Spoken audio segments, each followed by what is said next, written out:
Ignition sequence start. 6, 5, 4, 3, 2, 1. Welcome back to Strange Normal. My name is Brad Burnham. We talk about the stranger things that happen in your normal life to give you a biblical understanding of what's going on. And there's going to be a lot going on, so hit that subscribe button, hit that little bell icon so you're notified when things like this happen. Now, tonight's episode is very interesting. We've got a lot going on tonight, and we just reached the tip of the iceberg because we got a lot packed into this entire week. But all that happened on our Discord server. And you can access that by going to patreon.com/strangenormal. In that Patreon, we talk about everything that we're going to talk about on the show and more. For the cost of a simple sit-down restaurant once a month, you can be involved in this community and helping spread the word about this coming deception. If you don't know what that deception is, watch starfallmovie.com. Go to starfallmovie.com to see that documentary now.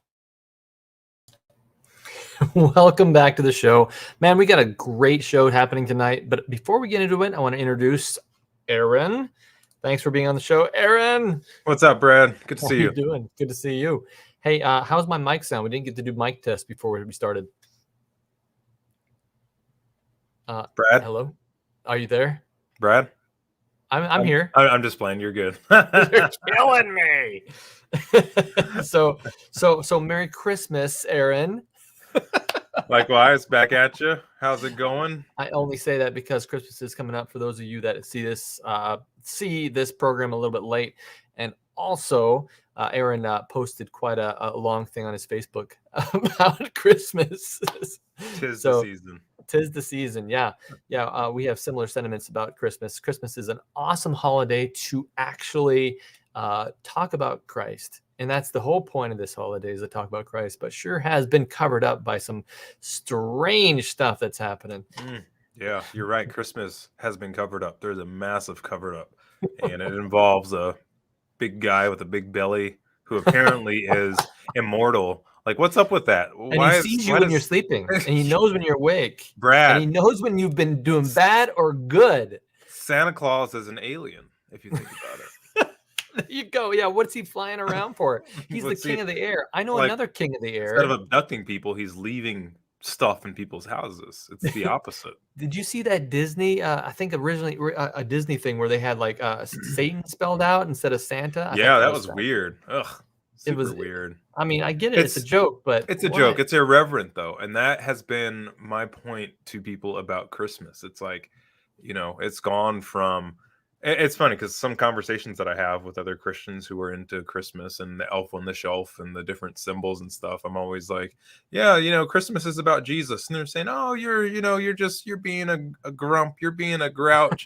And then I'll go, okay, well then let's talk about how, all these like pagan idols and symbols and stuff. And they're like, no, Christmas is about Jesus. Okay, so Christmas is about, it's just like, is this endless loop? Is it about Jesus or not? Really, it's about do what thou wilt. Today. I know it. And, I want to make it.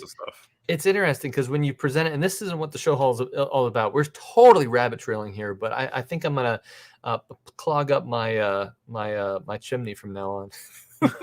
Yeah.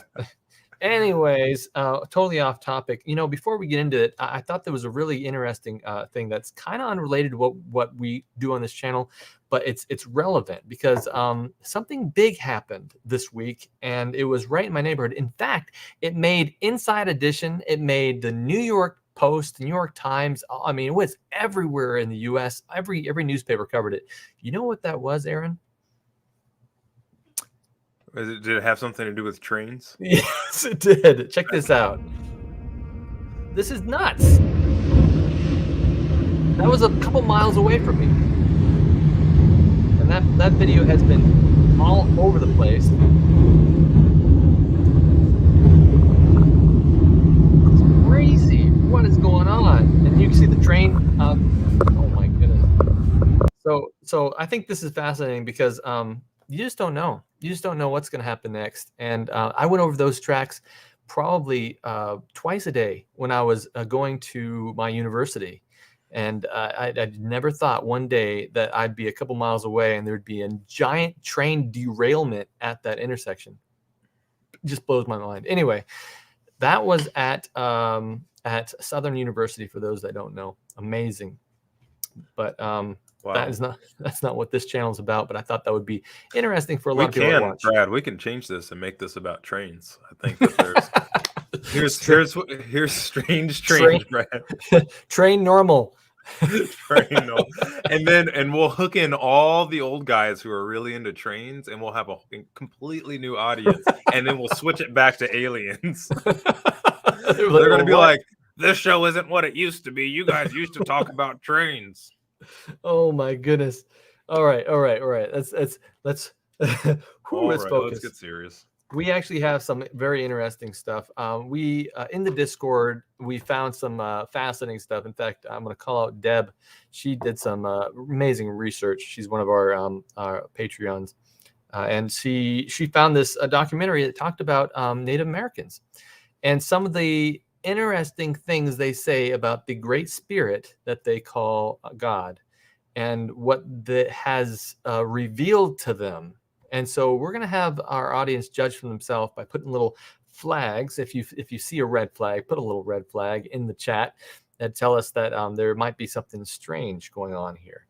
And we're going to dive right into it. The first thing is just an intro, Aaron. And have you seen this documentary? You're in the Discord, so I assume maybe you've seen tell me the title of it again. I don't remember the title. You're gonna catch me on it. A while ago, I did watch something. It was an interview with some Native people about like star people. So I don't know if this is the same thing, but I guess I'll find out. Might be. Okay, here we go. I'll add this to the stream. In the summer of 1996, Native American tribal leaders and researchers from all over the world met for 5 days near a Yankton Sioux reservation in South Dakota. It was revealed in a dream that now was the time for the tribes to break their silence and share their hidden knowledge of the Star People, the visitors from other worlds. The Star Knowledge Conference has continued for 19 years, but this was the first. And all of these indigenous so-called primitive peoples have the same message. There is a strong feeling, particularly among the men called interpreters here in the Dakotas, that many of the beings that they communicate with are from the stars. And Lauren had told me just before, in December, before that gathering, that he had had a dream that this was sort of the first, and that there would be more, which would in turn usher in the 1,000 years of peace that you've heard over and over again here. All along, we have had spirit beings help us. If these could be interpreted as extraterrestrial beings, then they would have a relationship. And maybe they do. Maybe there's a parallelism. We are dealing with mystery. But my people, the Sioux people, have a connection into the beyond that most other tribes do not have. And definitely dominant society does not have that connection. How do we have it? It's because we honed it down through time. Also our philosophy, the way we think of the Creator, it doesn't block that out. When we contact into a spirit being in the other realm, it comes into ceremony. It knows things that we don't know. All right. So what do you think about that? I think it's very interesting that he said right there that it knows what things that we don't know. We've honed this thing. What is that all about? Sounds like Santa Claus, Brad. I knew you were going to say that too. I was like, where we're going. we're going back to Christmas, Brad. It's pretty crazy that I think it is a common thread between. I don't know much about Native, tribes or Native American history. I won't pretend to know like I know everything. Pretend like I know everything, but I do think that this is pretty common in different Native tribes, that they have this concept of the star people, the people from the stars. And it seems alluring. I can understand why a lot of, people who are into the New Age and those practices would be attracted to some of the Native American spiritual paths. I've had tons of friends back in my New Age days who were really into the so in Northern California, I think the Pacific Northwest, they had the native Maidu tribes. They were really into it. I lived on a property with a friend who did live on a native tribe, and it was actually where I had my UFO alien encounter experience thing, which if anybody watching now does not know me or my testimonies of past, I don't lean that way theologically. I know what those things are now. But yeah, so I definitely believe that the natives know a lot and have a lot of history with spirit beings, people from heavenly places. Mm-hmm. I think that I wish that some ufologists were as honest as the natives are when it comes to these things. Yeah, I agree. They're going to say a lot of things in here that's going to ring a lot of bells and throw a lot of do you red know what I flags. mean? In ufology, there's a lot of, dancing around with terminology and not really getting to the point of it. Dancing around the term spirit beings when it's exactly what they're describing. Talk to any native, and the natives are just sitting here and saying, no, this is totally what we do. We talk to star people. Next question. You know what I mean? Yeah, and let's get further into the philosophy and what they actually mean by that, because I think you're exactly right, and you're hitting the nail on the head for this next video. Check this out. Intimately, there is only one spirit moving through everyone, and any other interpretation of that is just illusion. It isn't true. There are spirits that are coming from very high levels and they're descending, and they appear to be dark. And there are those that reach the bottom of the level of consciousness that the experiment is in at the moment.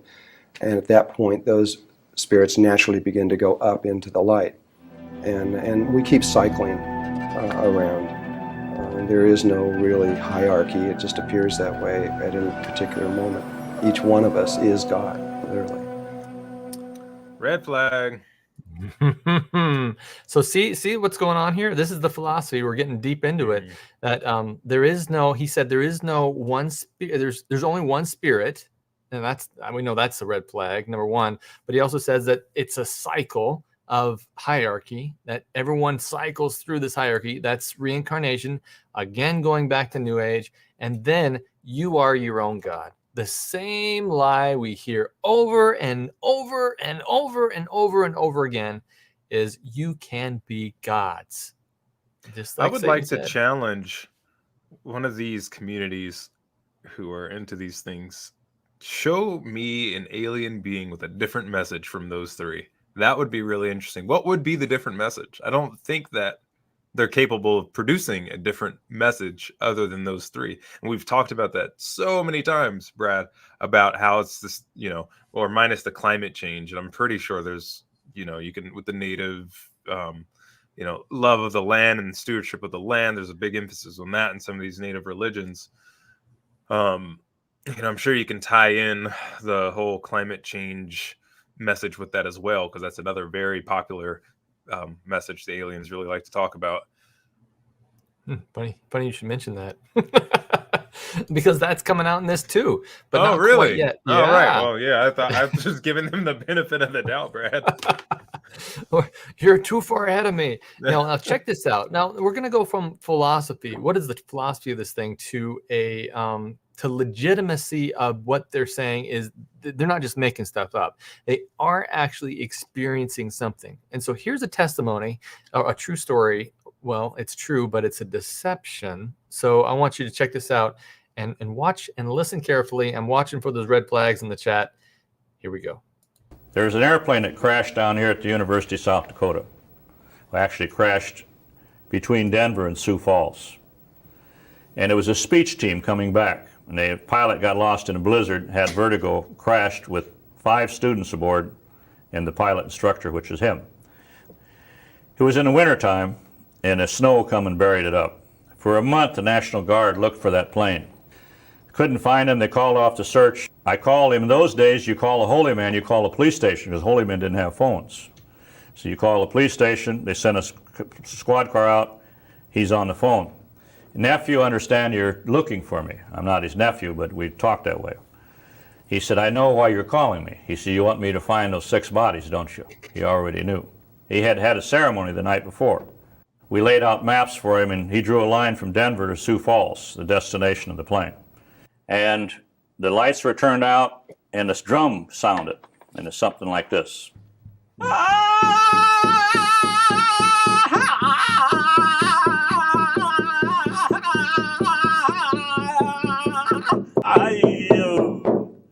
And a beautiful song come out, and a lot of chanting, and woof, spirit world comes in. And they come in the form of little lights. I know this sounds strange, but we are not dominant society people. Things happen different with us. These spirits come in form of some, like electricity spark. They're energy. Gray Weasel came in, who happens to be Bill's spirit guide. Maybe. All right, I want to pause it right there just for a second. He That said, looks like a black man. Who's that? I guess it's a Native American, maybe someone, I don't know, but they came in as they came in as lights. This is very interesting because these orbs are exactly what we see as claiming to be UFOs, UAPs. And he also said that Gray Wolf, I think he called him, was what this thing manifested as his spirit guide. So I want to make that emphasis on what's going on here. These things are coming in. They're using this is nothing to say anything bad about drums or music, but he said through this beautiful music, to each his own on that. I'm gonna leave that alone. That they actually came in and said, we are here to guide you. Interesting. You have any thoughts on that, Aaron, before I continue?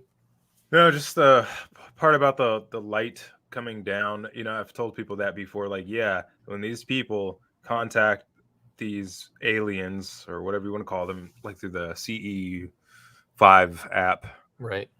They report that they meditate, star appears, or orb of light, whatever you want to call it, comes down and talks to them and gives them messages. Those messages are, like the 3 messages we were just talking about. The interesting that it's always 3. We'll talk about that later.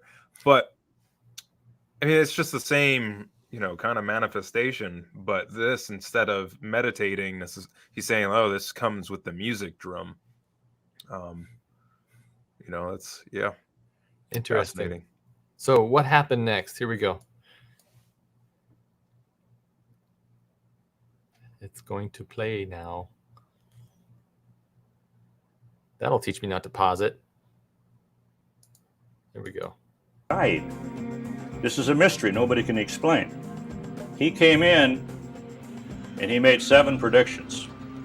He said, you will send a plane out with a man and a woman because life is balanced. Great Spirit makes everything balanced. So that would be Carol and I. Animals will show you where to go. So we'll do this within a day or 2, and these other things will happen. We took off out of Vermilion Airport. Deer were coming out of the trees. They pointed downstream. We went downstream. You'll come to a creek, and that will lead you to a creek with the same name. South Loop Creek, L-O-U-P, and Middle Loop Creek. Went to that creek. Animals point us upstream. We went up. You'll come towards the town. You go across that town, and animals will point you another direction. We went across Arnold, Nebraska. You will fly right over the plane, but you won't see it. It'll be covered up with snow. But you will be forced to the ground. That which forces you to the ground will expose the plane. Fog came in, and we were forced to the ground. But we got back over the creek. We got back over the river. We're low, and the fog was right on the bluffs. We barely got back to Vermilion Airport. But you'll be smiling and laughing, so don't worry. We were laughing when we put the plane in the hangar because we were alive. Within a day or 2 after you do that, 2 people who are not looking for the airplane will find it, and they'll be led by an animal. 2 coyote hunters were led by a coyote, and that which forced you to ground will expose the tail. The fog had melted the snow in the tail. When you find the bodies there will be 5 together. There will be 1 way off distantly. So look for another one. The 6th one will be distant. It will be a girl. She's the one that used to wear them big glasses and with a Chinese-type haircut. Sure enough, it was a girl of this description. Her seatbelt came loose, and she went right through the fuselage. a rock came in to that ceremony. It hit me. I jumped right in Connie Bowen's lap, the president's wife. It scared me. He says, Eagle Man, reach down and pick up that stone. He said, you shouldn't be so scared. And there was this white stone with all of these inscriptions on it. Now, this stone was made millions of years ago by a creator. And yet, upon that stone were these 7 symbols.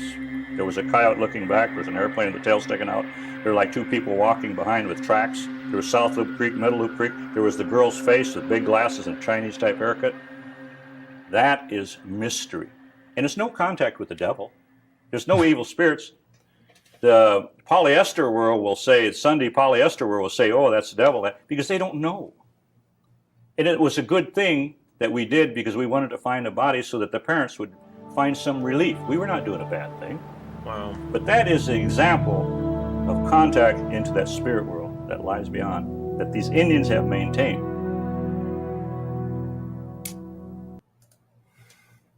Wow. Wow. So I think it's interesting he brings out, well, number one, did he just call Christianity Sunday polyester world?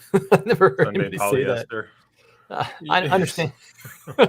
I've never heard it said like that before, but it's an interesting concept. Everybody has their opinions. I mean, so judging by that story, we know one thing, and we're going to get further into this and try to dissect the reason why we believe the certain direction this is going. But just by that one story, it sounds like it sounds like he's right. How could these things be bad? They're helping us do something, right? I mean, I think that's how it's going to happen at the end too.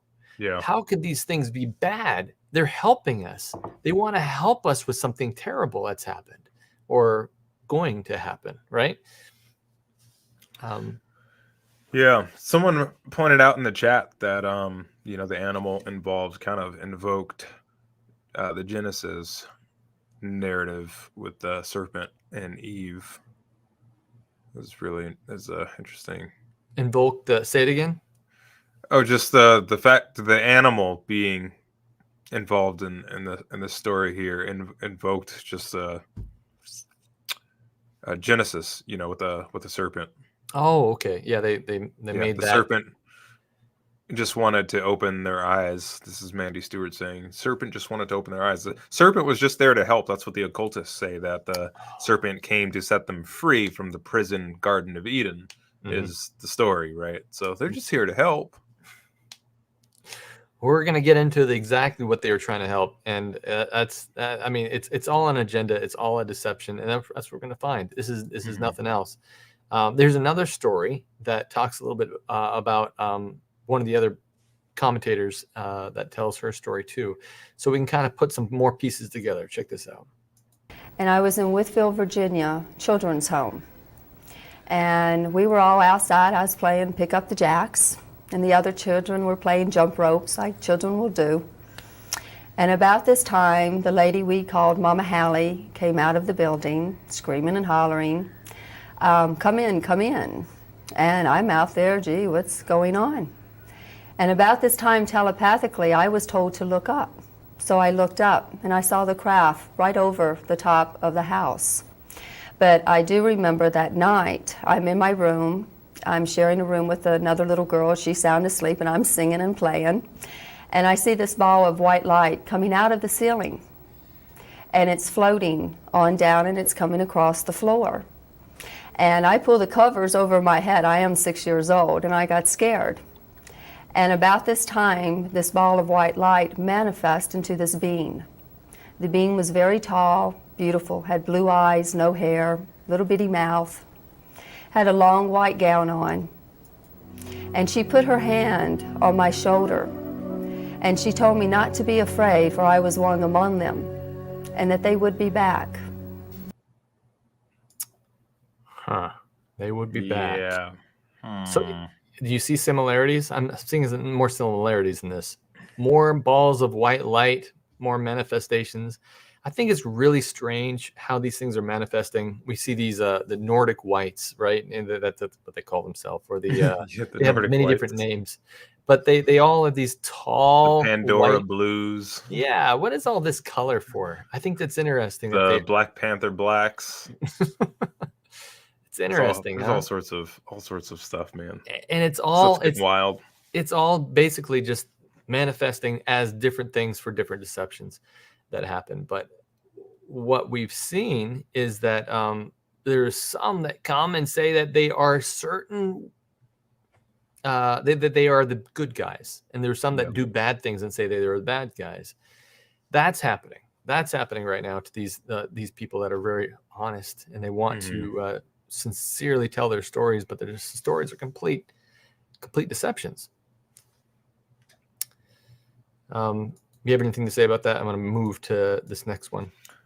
No, nothing other than the fact that, these beings never, like, they'll come wanting to help people, but you notice it's never to help people to overcome sin that plagues their lives.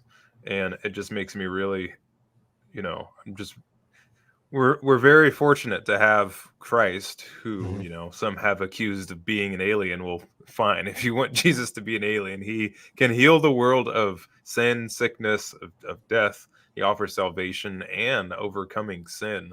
All these other things, they seem so mediocre and shallow compared to, what Christ can offer. 100%. But, these the beings are always offering some kind of aid or assistance or help, but and then time and time again with these stories, you hear that these beings eventually leave people for dead. Right. Yeah, 100%. They and as we get into this documentary, it was kind of a hodgepodge collage of a bunch of different clips. Some of them didn't go together, and so I've had to piece out different pieces, but we're going to get into the prophecies of these Indian tribes and what they believe their Great Spirit is saying, and that's really interesting. But before we get into that, there's another guy who was a part of the tribe that is telling his story, and in that story, he also talks about the role of media in today's society. I think that was fascinating, and how it's playing out. You ready for this? Go for it. The reason that you see so many television commercials today featuring extraterrestrials selling tires and food and automobiles and things like this is because they're seeding the subconscious of the media to bring out their ideas, and really the idea of extraterrestrials, as you can see, has been bombarding the television set. And he said this was designed just to get you used to the idea. We are like babies to them, and they want to slowly introduce us in the way of scenarios, pictures, fun little commercials, cartoons, much like we would show our children pictures in the same way, just to give us the idea and the understanding, so it is not such a shock to our culture when they do introduce themselves fully. The reason that they need to introduce themselves slowly to us is because we are headed towards a phenomena on the earth that has not been seen here for roughly 26,000 years. This is going to be the ascension where the earth is going to be birthed into the big picture and made a part of everything. Birth into the big picture and made a part of everything. Can you be more vague than that? we're gonna get into that into that further here in just this next clip. But what I thought was interesting about that is if you were to take the word alien out of that and inserted demonic forces or devils or evil angels, fallen angels, he would have been 100% correct. They are introducing this slowly into our media by using by manipulating the writers' minds and using Hollywood in this way. So why is it, Brad, that these beings, through the use of media, aren't teaching virtue, aren't teaching about family, aren't teaching about community and the importance of loving your neighbor and the importance of never, a message of Christ or anything like that, and usually confirming different religions, heathen religions, which I find interesting. But why aren't these cartoons promoting any of those things? They seem to be very one-sided. So it just goes to show me that if in fact we have these beings who are using the media to make us comfortable with their presence, to me it's very telling that their message is a message of degeneracy. It's It's a message of just breaking down values and social norms and cultural norms and the male and female thing. So they're evil. It's clear.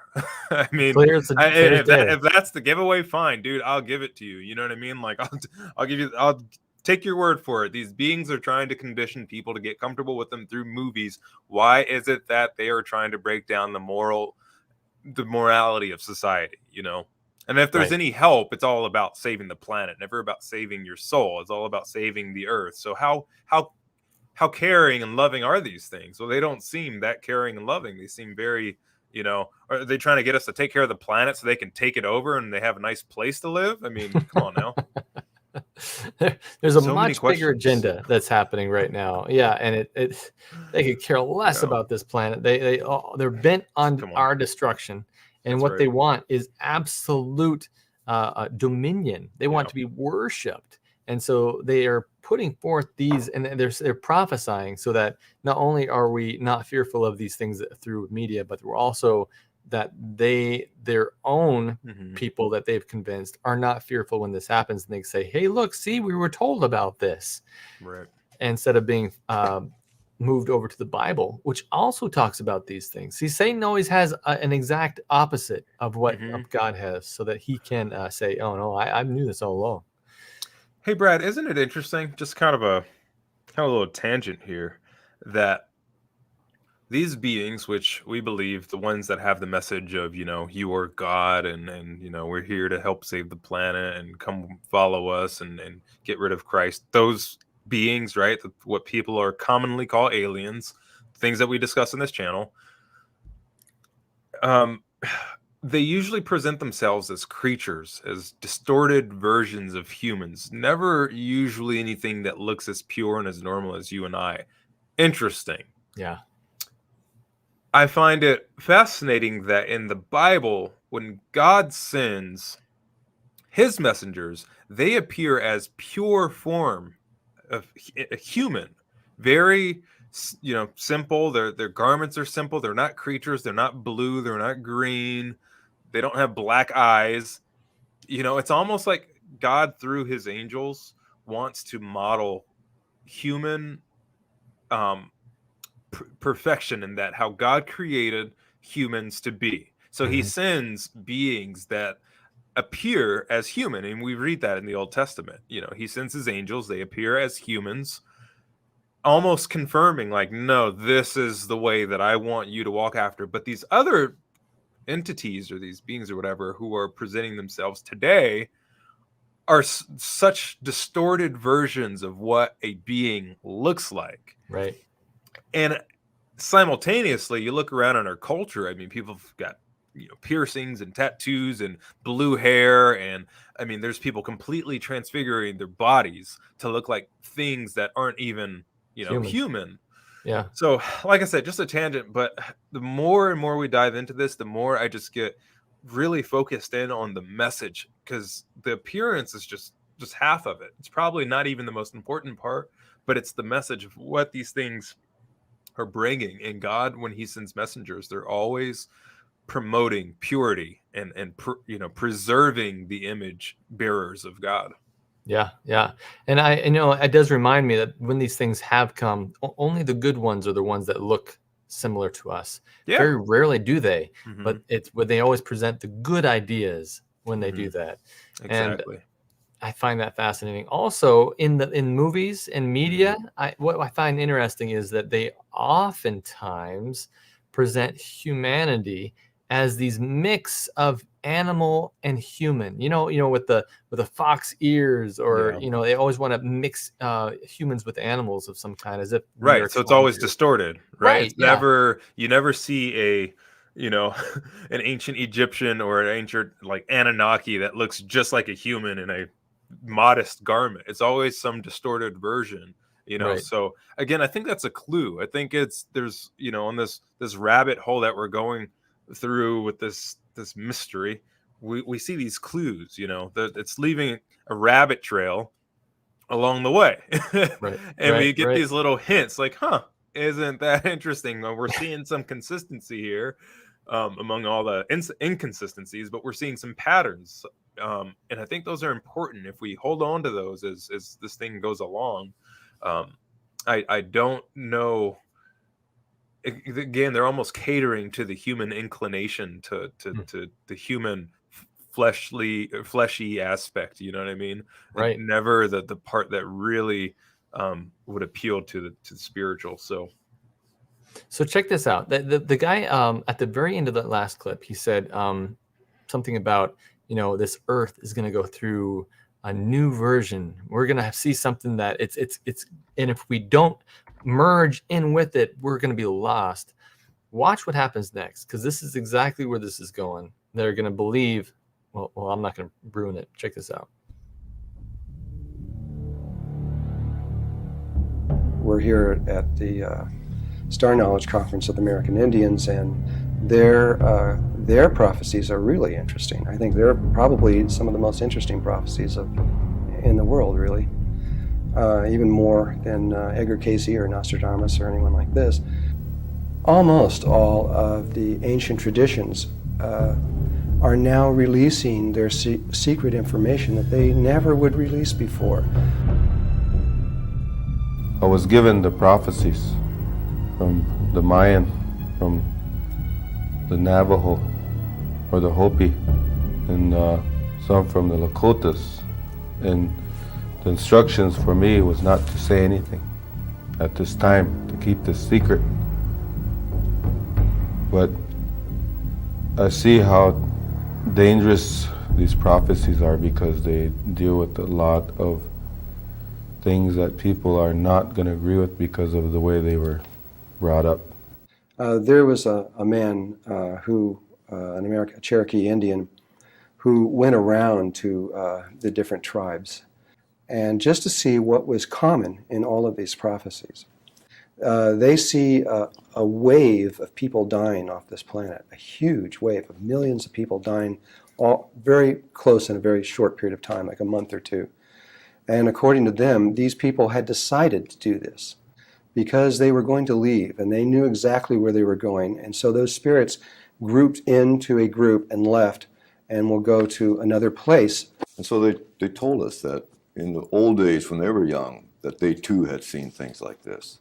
So it wasn't new. And they saw lights, many lights. And even as a child growing up, beginning this research, we always saw lights. Lights used to come on the reservation a lot.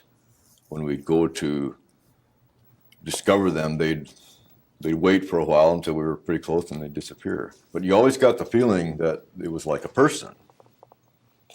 Then the American Indians see another wave coming very, very soon after that, of another huge amount of people dying off the earth. And then a third wave occurs. And this wave is interesting because these people are more like vagabonds. They know they have to leave, but they don't want to go to any particular place. So they're just like throwing their backpack on and taking off, and wherever it is, that's where they want to be.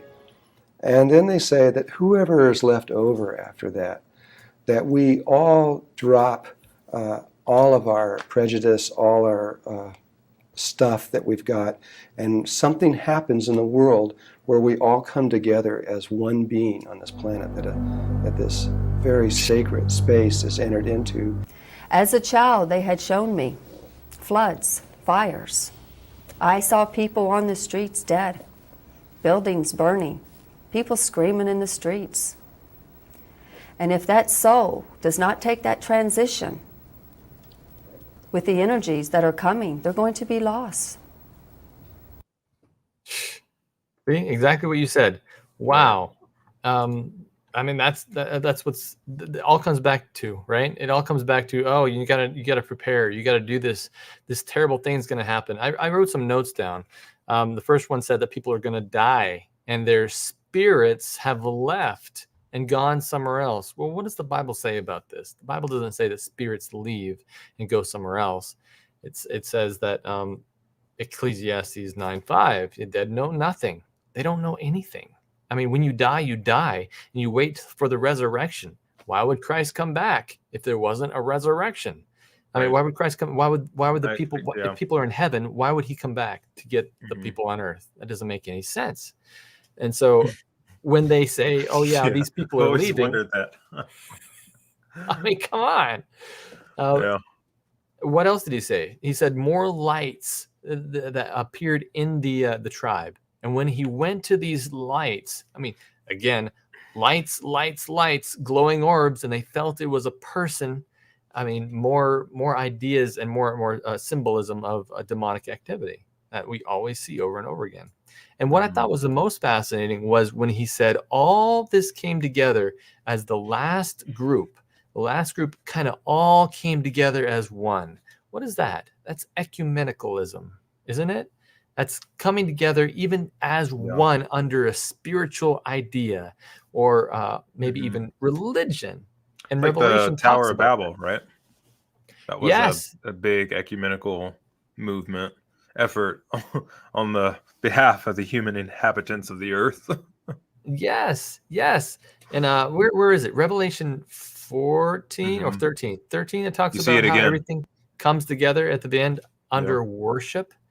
It's all about worship, and you want to Yeah. come together to worship these entities that are going to appear, and we must take this soul transition. We hear that a lot in the New Age movement.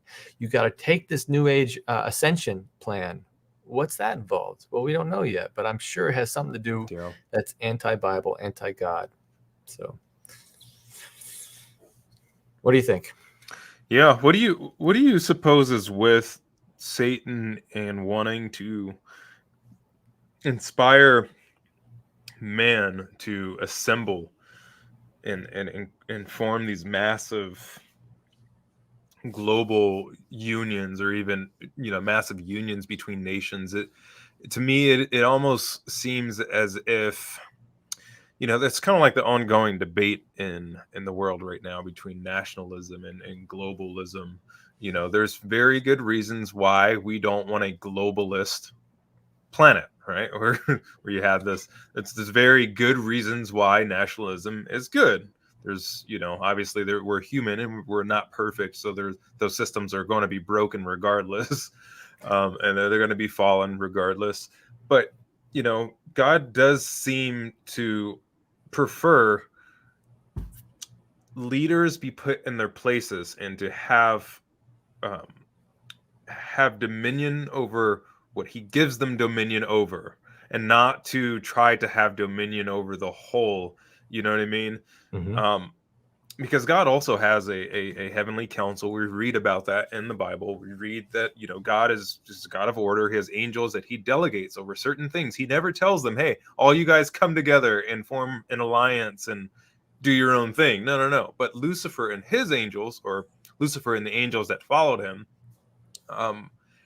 they did that. They assembled. They came together. They had one mind. They were like, they had this this kind of globalist type where I don't know if you can consider heaven as a globe, but they had this kind of union, this confederation. That's the word I'm looking for. Where they assembled together. But God doesn't seem to like that. I think he is a God of order that prefers that smaller structures, and humans do better when there are smaller structures.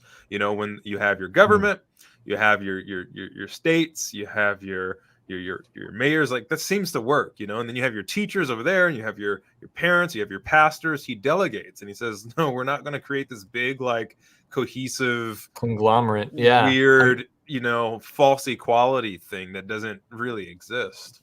So it's kind of a long thought there, but I'm just trying to figure out why Satan loves this global kind of effort union thing. God is a God of independence. That's what I've discovered. I mean, Satan is a God with a little g of dependence. He wants you, he wants you as a machine just to do exactly what he wants all the time. Where God wants you to learn to be independent, because without independence, you can't love without independence. If you are a machine, you're not truly loving. You're just being ordered around doing whatever someone else wants. And so, to be dispersed. I mean, even think about big churches. You can get lost in a big church and no one will ever know you. But you have a small little church, a small little community, a small little tribe, a small little group of people, and you are held responsible, and you Held are accountable. it just works so much better when you're dispersed over a large group of area, Mm, and you have time just yeah. to have that dispersion. It's just what And it for the is. same reason why cities, versus living in rural areas where it's you, your family, your small community, you have your local church versus living in a city, things like humans are not programmed to do well in massive, Concrete living in jungles. massive concrete jungles or crowds all the time.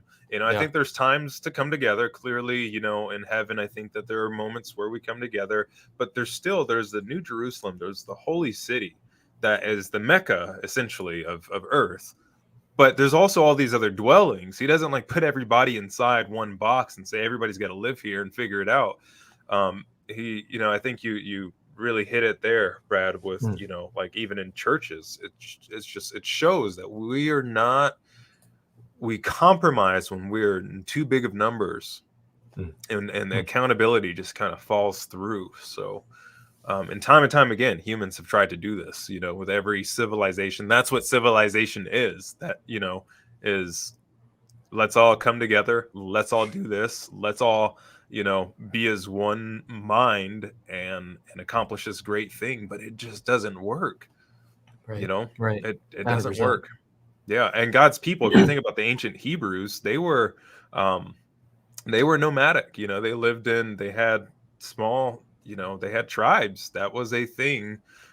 Speaking of natives, tribes are actually a good thing. Um, so he has, I think, in order, and you're right, he wants to preserve the individual and in smaller numbers. Jesus had 12 disciples, not 1,200, And like followers. in the comments, it says, telling it like it is says free will. And that's 100%. Mm-hmm. It's all about free will. And Satan's all about dominion Mm-hmm. and making it happen. Yeah. Let's see what else. Rocky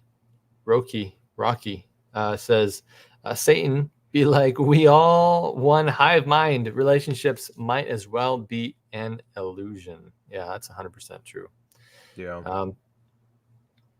Man, Leah, wow, that's deep, Aaron. Strange normal tribe. Yeah, we are a small group of people right now, and we're hopefully growing, but we're also making it so that each individual can have its own hive mind. And out there, we have two more clips I want to cover. Yeah, go and for it. these are kind of like I said, this was a hodgepodge of a bunch of different things, but there's a lot of good, interesting things in it. This next clip talks about, well, the two clips I'm going to talk about, I'm talking about idols. I'm going to talk about crop circles. But idols, this was fascinating to me because this next lady, she found a crystal, a skull. Interesting, it's a crystal. But she also said that this thing makes special abilities, and it worked for her. So much so that she started using it. And I started thinking about all those carved idols in Israel. Keep that in the back of your mind when you're watching this clip. It's really, really interesting. You ready? For it. Here we go. I was reading a book, Mysteries of the Strange. And in that book is a picture and a very short story about the Mitchell Hedges skull.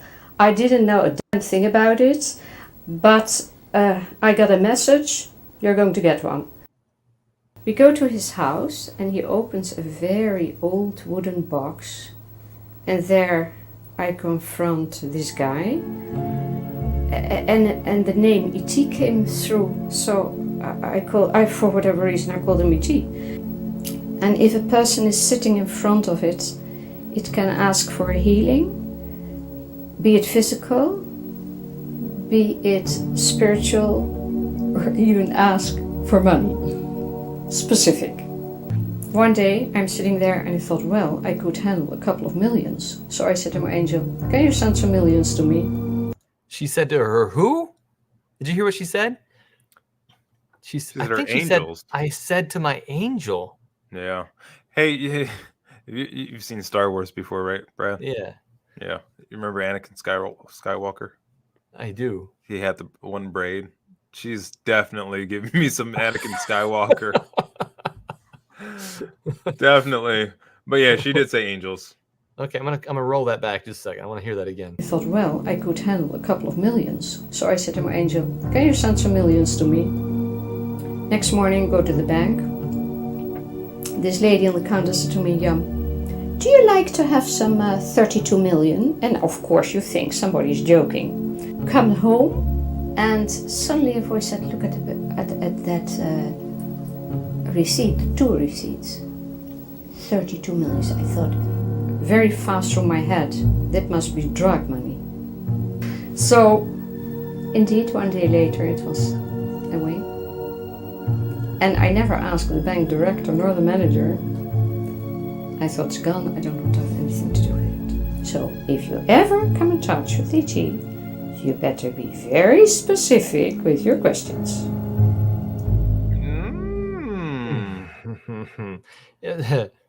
You know what that reminds me of? It reminds me of Aladdin. Remember the genie? Yeah. The genie's like, be very specific with your questions. Yeah. Weird. I'm just saying. She's definitely yeah, I don't know what year this thing was filmed, but man, she's someone I would probably keep in your prayers. Well, yeah, all these people, but what I was saying about Israel and all the idols and stuff that was all around in the pagan nations in the Bible, I always think of these things as wooden carvings that people held under their tents, and they were just some weird stuff that God didn't really like. Hey, don't keep those wooden things. Those are just dolls. No, these things are what actually demons use to communicate with people. These were very, very unique things. I mean, not just because they were carved and special, but because there's something about how demonic activity attaches to objects. And we know that by looking at the tree of knowledge of good and evil, right? God said, attached to this tree, you can't leave this tree, but you can only harass from this tree. So there's something to that way of communicating, the rules of engagement that cause that to happen. Yeah, I believe it was I can't think of his name right now, but the whole thing with these deities entering into objects, it was essentially, I think the way that I heard it was like almost like a barter, that these deities wanted to inhabit something. They wanted to inhabit something, so these people would make figures for these deities, and in turn the deities would give them things for that, like, oh, I'll bless you, just make this idol that I can dwell in so I can have a physical presence here in the earth somehow. So there's almost like an exchange. These people would build these carve these things. That's why it's so bizarre, when people use the word false gods or false idols, they don't know what they're saying. They usually think we're not talking about like Power Ranger toys in the ancient days. That's not what they were doing. They weren't frivolous, they had things, and I'm sure there were some that were just carvings that didn't have any real spirit attached to it. I'm sure there's tons of that, but the majority of those things, they were carved deities that would be possessed by those things, and for whatever reason, when the majority, I think, of Christians hear about the idols that the Bible talks about, they're just like, oh, those things they're completely powerless. Like, no, you don't understand what the Bible's saying. Powerless in comparison to God. Right. Nevertheless, they did have a power. And a lot of that power was to deceive people, but it's power nonetheless. Right. 100%. That's it. So I think it really brings the Bible to life when you realize that these things were demonically enchanted, I think is the word, that these idols that God wanted to get rid of, and people are actually receiving power from them. Whew, that's something.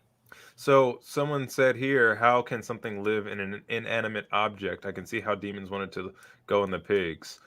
That's a mystery to me. The only thing that I can tell you is that it is clear that in Scripture we do see God inhabiting. You have the ark. He's living in the temple, and he was there. His presence was there. Ark of the Covenant.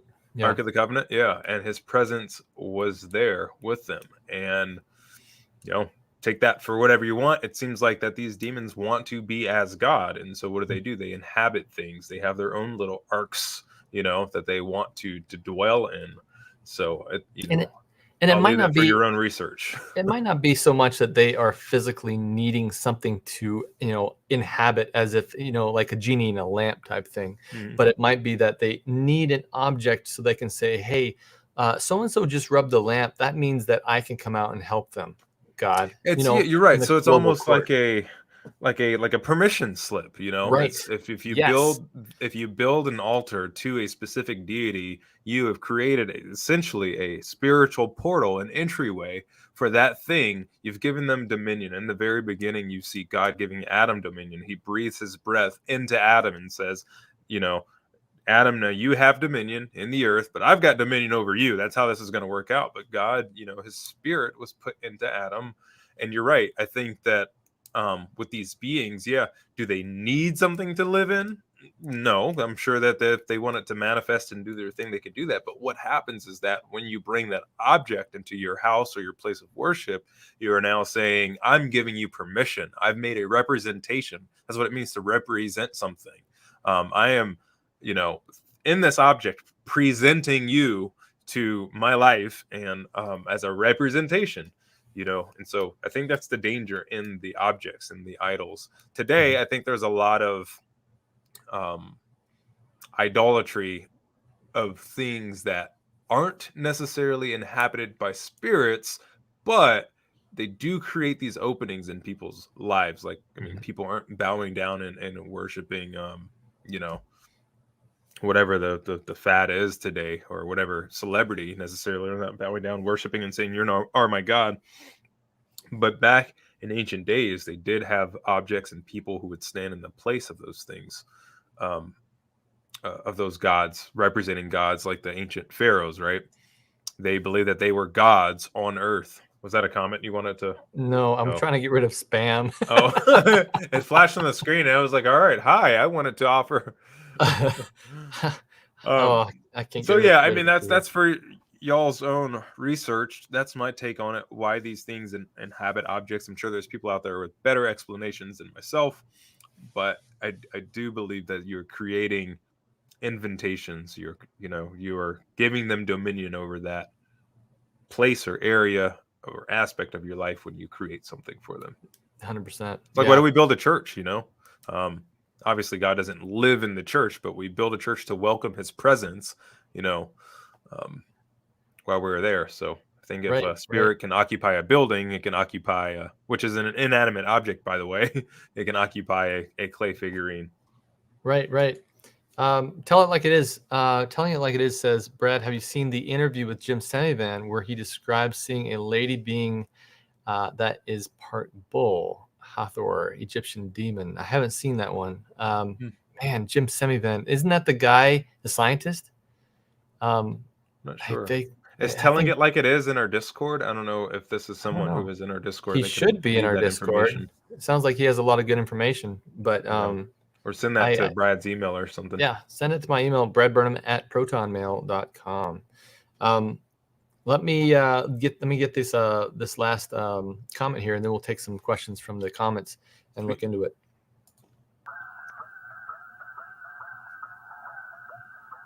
Scientists, they've just tried to analyze it and come up with their own interpretation, and the interpretation that they gave is nowhere near to the interpretation that the Spirit gave to us.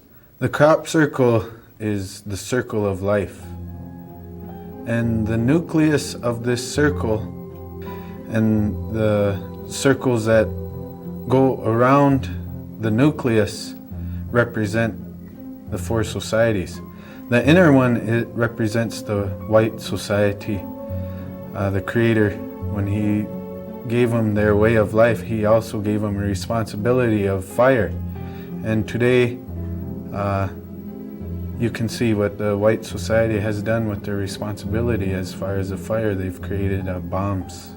And the second circle around the nucleus represents, or the black society, and how also they too were given a responsibility, and their responsibility is the water.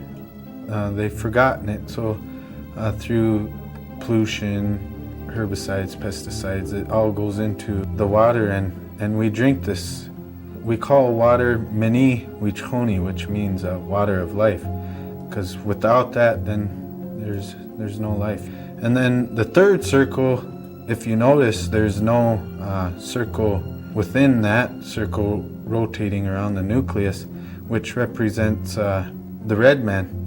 It seems to be in balance with the nucleus. The red man is in balance on a spiritual level, but if you look at it on a physical level or a human level, we're just as unbalanced as the other societies.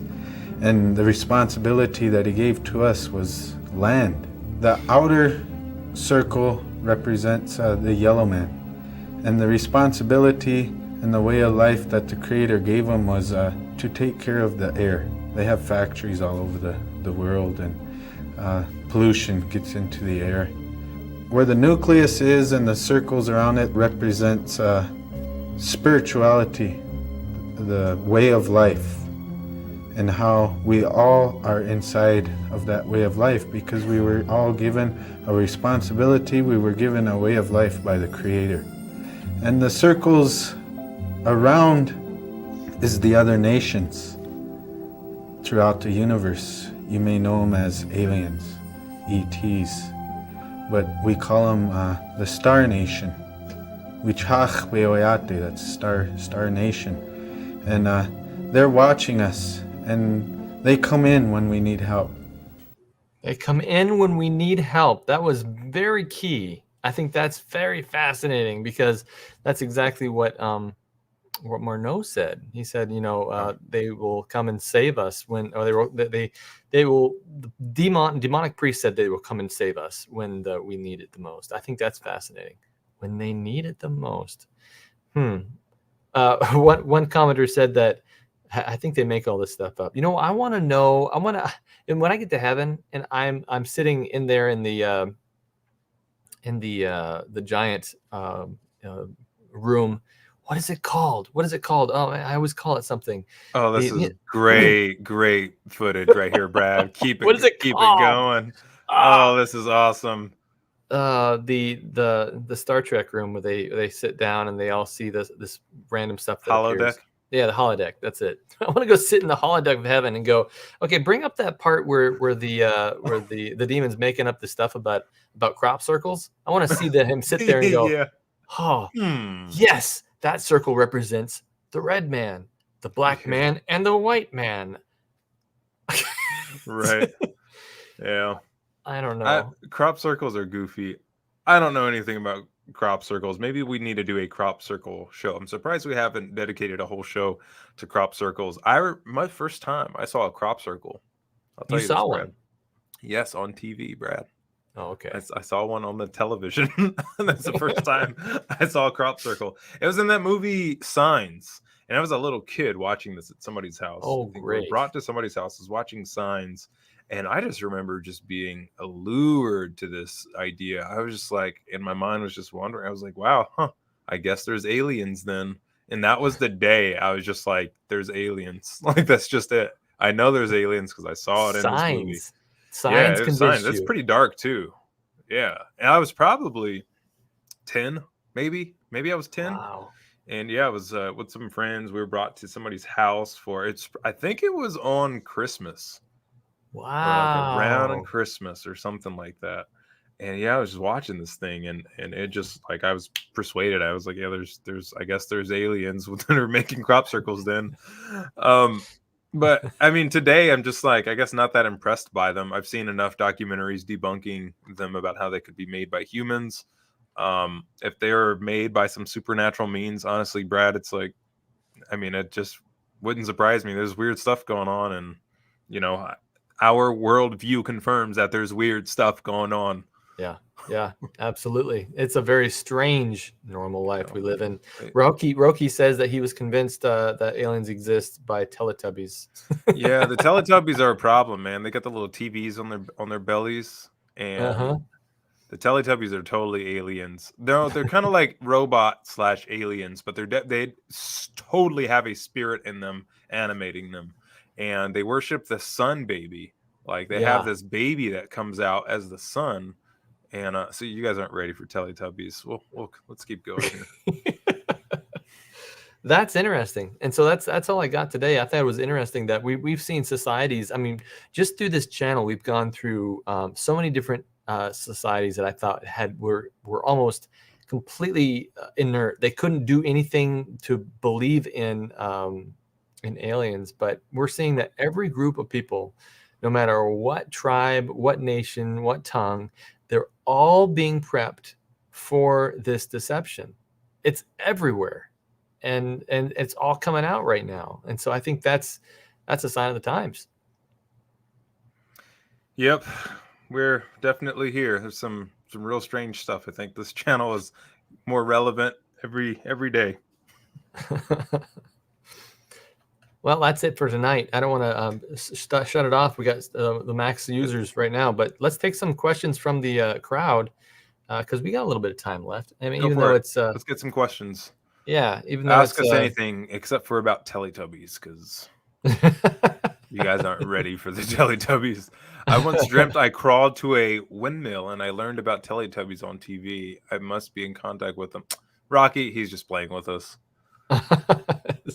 He's one of the patrons. Oh, Rocky. Let's see. Have you seen the new Ancient Aliens episode released on November 22, 2022? They're still releasing those? I know, right? Man. Isn't it been like over 10 seasons of that stuff? It's got to have been over 10 years. Truth be known, I haven't seen one episode of that. Really? And yeah, I have you seen clips though? I have, yes. And you probably heard enough about it. You get the gist of it. You're not missing out on anything. Listen, Brett, here's Ancient Aliens. Okay.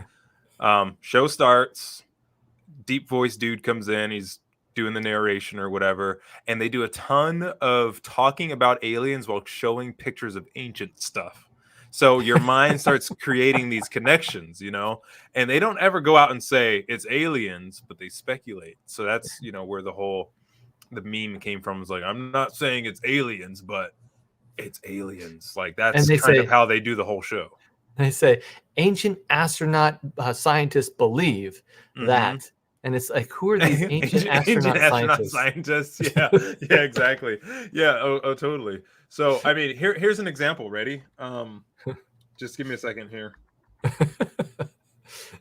I'm going to show you exactly. This is going to be an entire Ancient Alien episode right now. I'm going to do it in a couple of seconds. Ready? Okay. All right. So, Brad.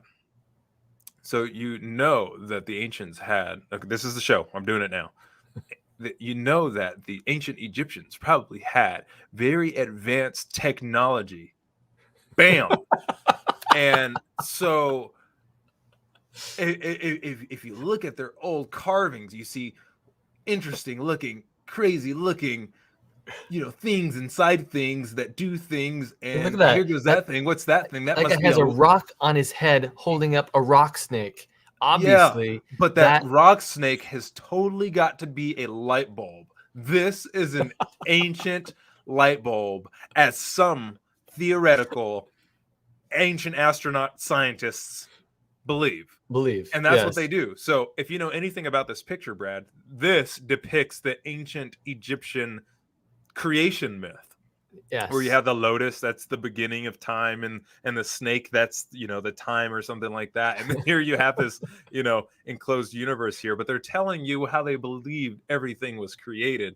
And the ancient alien theorists on the History Channel tell you that this is a light bulb, or they suggest that this could be a light. They say light bulb while they flash you this image. And so you get to thinking, like, oh, maybe they had light bulbs back then. Like, really? Why did they make them this big? Why was the coil an actual snake? And why is the base? Like, they even went as far as making the, what do you call that? The socket a lotus? Socket. Mm-hmm. So, yeah, that's ancient. You haven't missed out on much. It's absolutely insane. So, apparently there's a new... Is that OBS? Is that how you're doing this? How do you put things in? You click and drag. Click. Okay. You have a picture on your desktop or wherever you have your Is it OBS you're using? Mm-hmm. Oh, that's cool. Yeah, just drop it on the window. Yeah, Yeah, you got so the Ancient Aliens is bad, man. Yeah, and it's been over 10 seasons. I mean, it's been going on forever. And so I truly believe, yeah, it's something. Yeah. Stephanie Griffin says, I can't wait to hear the narrative of the government hired pastors will create about aliens for Christians to believe. Yeah, isn't that true? Yeah. Man. So I don't believe Ancient Aliens is really there to do all the work of pushing this agenda. You know, a lot of their stuff is constantly debunked. I mean, there's YouTubers out there who debunk Ancient Aliens all the time, but I think that they're just there to, you know, enough people are just going to watch Ancient Aliens, and that's where they're going to stop. They're not going to go on they're too lazy to pick up their phone and research this stuff. So they're just like, oh, I guess there's aliens. Like me watching Signs as a kid. And I was just like, oh, I guess there's aliens that are making crop circles. Well, you know, when people watch Ancient Aliens, it's the same thing. Yeah. You know, they get really into that.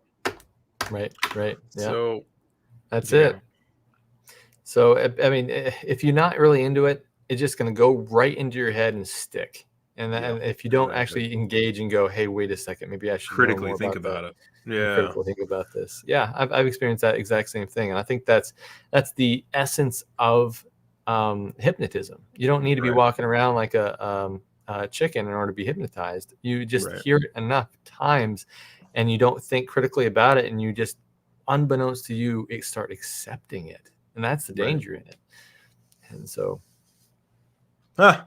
Oh, wow. Look at this. Get a look. Okay, check this out.